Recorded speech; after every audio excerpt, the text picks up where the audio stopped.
Sahabat Kenari, saat ini saya sedang berada di showroom Kenari Jaya Bandung yang beralamat di Jalan Kebon Kawung nomor 64. Bersama saya Poni Jan Liao, mari kita simak bersama Kunci, kutipan cerita inspiratif.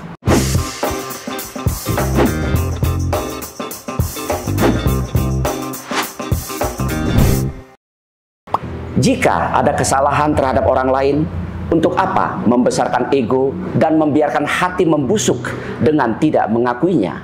Lebih baik cari waktu yang tepat dan siap untuk merendahkan hati dan mengakui kesalahan itu. Bukankah itu adalah salah satu solusi terbaik untuk membuat hati tetap berfungsi sebagaimana mestinya? Paul Bush pernah mengatakan, memaafkan memang tidak bisa mengubah apa yang sudah terjadi di masa lalu, namun ia akan melapangkan jalan kita ke masa depan. Sebuah pernyataan yang luar biasa bermanfaatnya buat insan yang tengah memendam rasa benci tiada henti terhadap orang lain. Hati adalah hakim paling hakiki dan adil jika ia berfungsi sebagaimana mestinya. Di ruang afeksi inilah sesungguhnya segala proses keadilan dan kebijaksanaan hidup diolah. Jika ruang yang bersih dan suci ini berpengaruh atau berpenghuni dendam dan ego yang kuat serta besar, bagaimana hati itu tidak akan membusuk dalam jangka panjang? Semua pernah salah, sahabat Kenari. Memaafkan memang bukanlah perkara yang gampang. Namun satu renungan pencairnya yang bisa dipertimbangkan adalah tidak ada seorang manusia pun di dunia ini yang tidak pernah berbuat kesalahan. Kesalahan adalah alami dan manusiawi sifatnya. Jika hal itu disepakati, mengapa maaf tidak kita beri kepada mereka yang telah menyesali dan telah mengoreksi aksi yang tidak terpuji kepada kita? Mengapa kita tega membiarkan ia bersemayam di dalam hati yang bersih? Bukankah tindakan ini hanya menyiksa diri?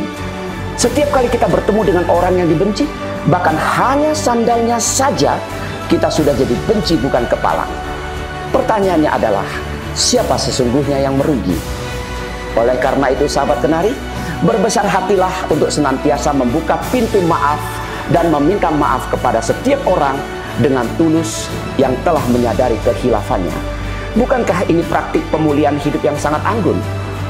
Sejarah telah mencatat dan memberikan contoh nyata, tidak terbantahkan betapa mereka yang berjiwa pemaaf akhirnya menjadi orang besar yang dikenang bukan karena dianggap lemah telah memaafkan, namun karena berbesar hati menerima perlakuan tidak adil pada mereka sebagai bagian dari dinamika kehidupan.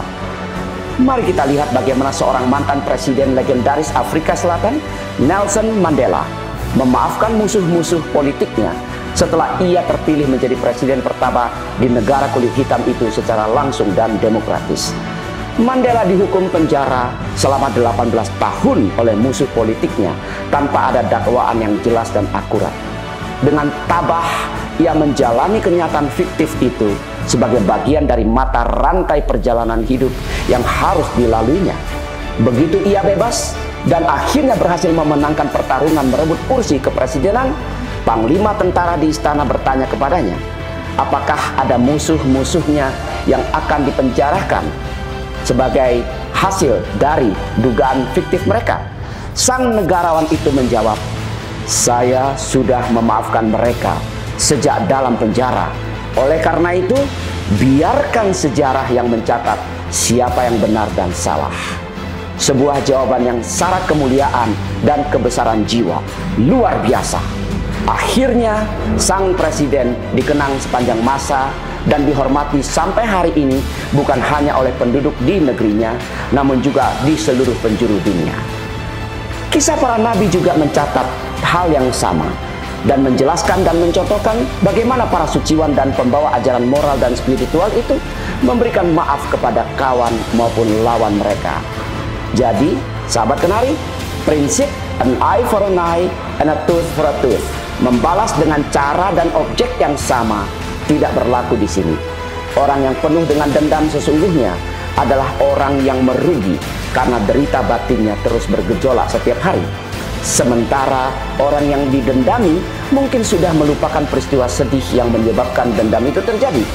Jika bahagia yang menjadi tujuan, lepaskan dendam itu dan rasakan betapa leganya ruang hati.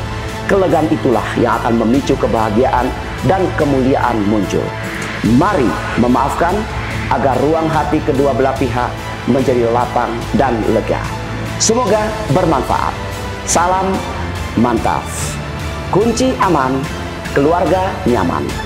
Ingat kunci, ingat Kenari Jaya.